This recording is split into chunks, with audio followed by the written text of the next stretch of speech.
Let's talk about variance risk premium, and in particular, the VRP chart that's in the Predicting Alpha terminal.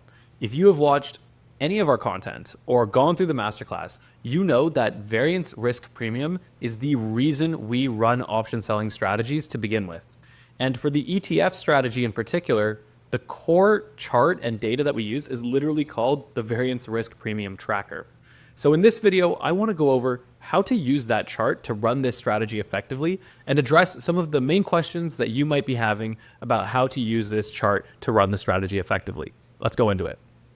So the first thing we need to remember when we're looking at this variance risk premium analysis is that in order for us to calculate the variance risk premium, we need to have 30 days of future realized volatility.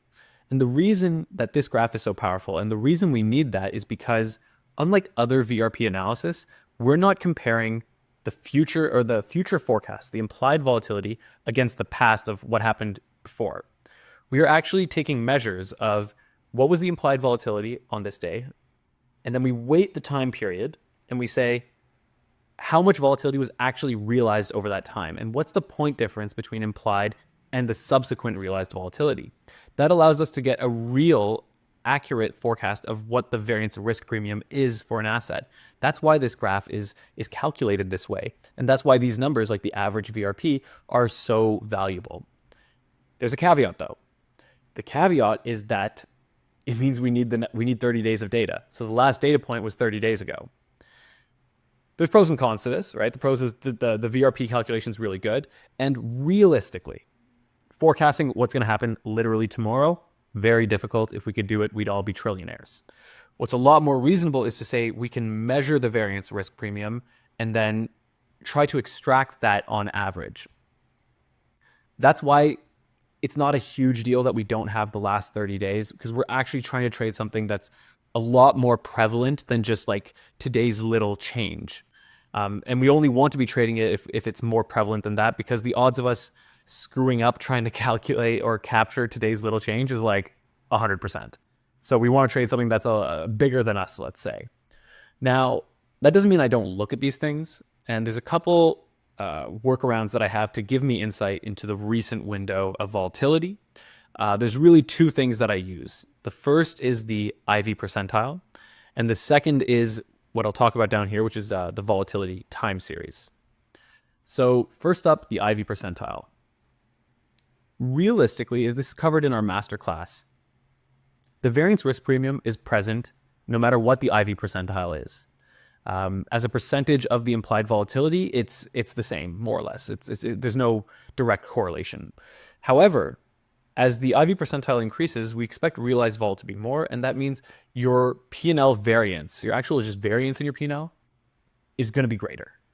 And so the problem that it's not really a problem, but what I basically do is if the IV percentile is above the 95th percentile, it indicates to me that we might be seeing some sort of period of elevated volatility. And what I'm really looking for it to indicate to me is like a COVID level event, right? Some sort of thing that could cause the market to crash. Obviously, by the time it gets to that, I've taken somewhat of a hit, but I'm just saying I don't need to stay in the position through all of it. Because the variance risk premium is always present, I'm not obligated to sit through every single market environment. And so I'll get out when things are really crazy. So the first thing I use to give me an insight into today's volatility is this IV percentile metric.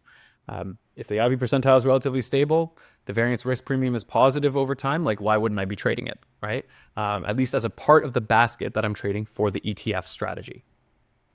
So that's the first thing I use. Now, the second thing I use is this chart down here, the volatility time series. And I make an adjustment to it. So by default, it would be showing you the 30-day vol. But as you can see here, I've made an adjustment. I go in and I change it to the 10-day vol. So I do IV and RV 10-day. And I plot it. And here we go. And then I'll just zoom in on the last 30 days or so. And I'll use this to help me understand what vol has looked like. Has realized vol been less than implied? Has it been more? Does it look like it's trending in a particular way? Is it consistently doing one thing or the other? All of these are just little questions that I can answer by looking at this graph. Even though the RV number is a historic number in this case, the time window that we're looking at is a lot shorter.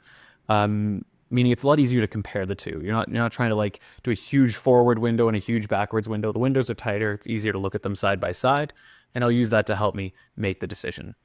That's basically it. Like we're not overcomplicating this here. Our whole tagline is boring strategies that actually make money. So what do you do? That wasn't really thrilling, but it works. So who cares? Now, if you have any questions about this analysis, feel free to leave a comment. I will end by just saying that the main thing is you want to see a positive variance risk premium, and you want to see the shape of the back tests reflect what you expect short volatility to look like, right? You want to see many small winners, the occasional big loser, right? So having, a positive VRP, a high VRP win rate, good liquidity, these are the things that really matter in the long run. And then, generally speaking, trying to forecast and hop in and out of today and tomorrow's move, it's just going to cost you commissions, cost you slippage, and you're probably going to screw up the timing. So I hope that makes sense. And if you disagree or you have questions about it, feel free to leave a comment. We can chat about it. Peace.